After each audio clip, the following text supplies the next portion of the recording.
Terminator Genisys has Kyle Reese go back in time to 1984 to protect Sarah Connor. But the timeline has changed, so Sarah and her T-800 already are trying to stop Judgment Day and Genisys from happening. So the positives on this movie are, this movie actually really does feel like a blockbuster action movie, unlike Terminator Salvation. And I think for Salvation, it was with the music and the action sequences really didn't feel epic. But here, in Genisys, there's some massive action in the war, in even the beginning of the movie. So starting off with that actually really helps make it feel important. The music feels epic in the movie. The other action sequences in the movie do feel epic, and the visuals feel epic. It also helps that they have, we see the time-traveling device, and we see Kyle Reese and Sarah Connor use it, so that makes it look epic. The action in the movie is really good. The T-1000 drives a cop car and it explodes back in 1984.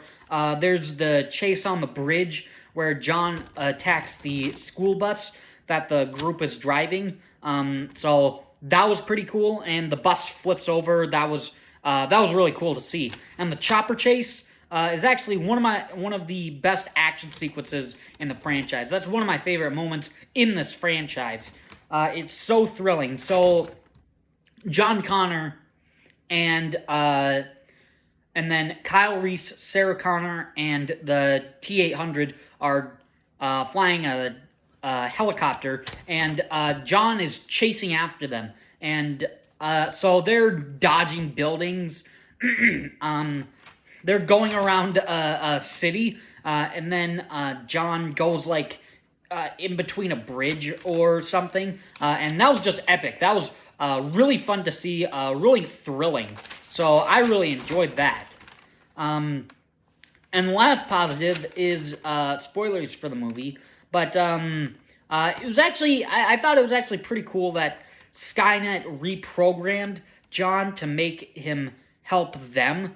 It added something different to make John the bad guy, because Skynet has finally found out, or Genisys, whichever one they call it, but they find out that John is like the one factor that's stopping them, that is winning the war and making them lose. So what they do is they reprogram him and make him like a half human, half cyborg, and make him evil. So that was actually kind of interesting. So I kind of like that twist on the genre. So John Connor was actually the bad guy in this movie. That was pretty interesting. So that made an otherwise formulaic movie into something a little more interesting. That's it for positives. On to the negatives. The first negative is the movie is actually really confusing because it changes the timeline of a different T-800 that kills the original T-800 from the first movie.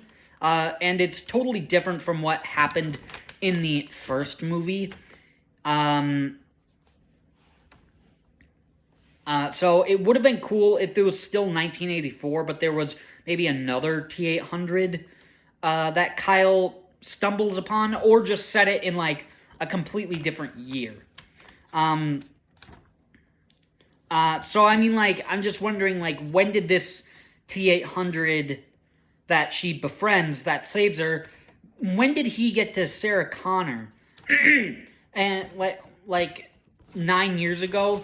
They say it was 9 years ago, and so how does this work? They changed the timeline. They said something about they changed, if the future can change, the past can change too, so that kind of explains it, but they only touch upon that for a few lines of dialogue, where I think I need an entire scene or two explaining that. explaining the science but with that, because it was actually very confusing in the movie. And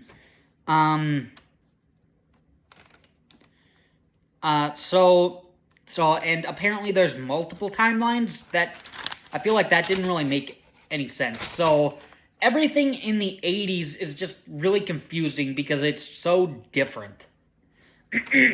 Another negative is, and these next two negatives are actually relatively small. I don't understand why Sarah Connor has dark hair in 1984 in this timeline, because she had blonde hair in the first movie. And then she had dark hair in Terminator 2, but like this is set in the 80s, so that didn't make sense. So she should have had blonde hair. And even the flashback, when we see Sarah Connor as a kid, she does not have blonde hair. She has dark hair. She has brown hair. So that was really weird, because in the first movie she has blonde hair. So did she start off with dark hair, dye her hair blonde in the first one, and then went back to her natural hair color? Is that what they're saying about the first movie? Because that doesn't make any sense. So, that doesn't make sense at all. And the last negative is when Sarah and Kyle arrive in 2017, they get hit by a car, and it's going about 60 miles an hour, maybe 50, if you want to say that, and they don't die or even get seriously injured.